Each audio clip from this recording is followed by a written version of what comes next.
Welcome back, friends.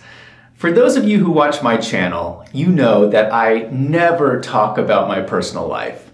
But I wanted to make an exception this week and share with you my coming out story, because this is obviously a huge part of my life. I think the last study that was done showed that about 5% of the US population self-identified as LGBT.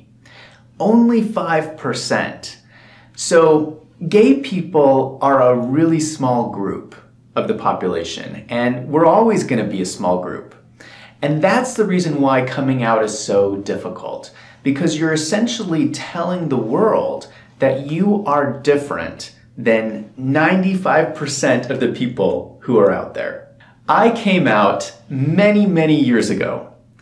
And I feel really lucky because when I first came out, I was just starting out on my own, and I had some really great role models. And these were businessmen who were smart, successful professionals who just happened to be gay. And so I saw that it was possible that two men could be best friends and be in a relationship together, and be romantic together, and have a home together, and build a life together, and that it was okay. That knowledge was a gift that has allowed me to live my life to the fullest. But it's not always been so easy for me. I grew up in a very conservative religious home. And this was the type of home where we would go to church 3 times a week and we would read the Bible at the dinner table. And I grew up really sheltered. I didn't even know what gay was. I didn't even know it was a thing.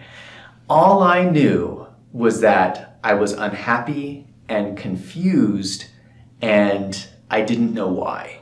I knew that I was different, but I couldn't make sense of it. And so I just thought that something was wrong with me.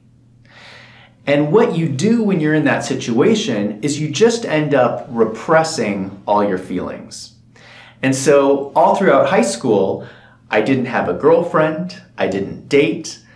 All I did was focus on work and my grades, because I knew that was going to be my ticket out of there. And it's funny, now that I'm older and I can look back on that period in my life, I can realize how much damage that did to my psyche, all of that repression, because it's taken me years to kind of work through all those issues of that time that I spent feeling bad about myself. So as soon as I graduated high school, I hopped on a plane and I flew to Los Angeles. And I started my life over in a new city where I knew no one. I had no family, no friends, and no expectations. And that's one of the reasons why I struggled so much when I started out on my own, because it's hard to move to a new city where you don't know anyone. But it was also wonderful because I finally had the freedom to explore who I was. One of the great things about Los Angeles is that it's such a diverse city. And so there's a lot of understanding and acceptance. And I made friends really quickly. And in fact, this was the first time in my life when I met a gay person. And so that period was a great moment for me when I was changing from my really sheltered childhood to being exposed to the realities of life. And so I was only living in Los Angeles for about a year before I came out as gay. I can remember the exact moment when I woke up in bed one morning and I opened my eyes and I had this realization that, oh, I'm gay. And it was like everything suddenly made sense. All of those years that I had spent confused and frustrated, I suddenly understood.